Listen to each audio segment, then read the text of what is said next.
ishlari yurishmay og'ir bir tuhmat ostida qolgan kishi uchun yoki tutqun bo'lganlar uchun bu tasbihda najot siri bor. Faqirulloh bin Abdurrahmon Hanafiy rahimahulloh o'z asarlarida kim tutqunda bo'lsa yoki og'ir bir mushkulot ichida qolsa, bu tasbihni har kuni 99 marotaba o'qisa, tezda Allohning izni bilan najot topadi deydilar.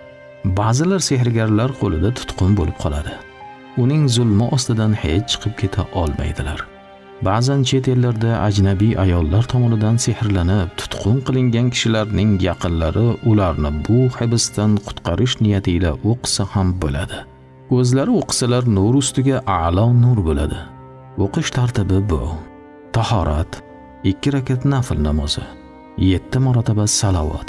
Undan so'ng bu tasbihni 99 marotaba o'qiydi.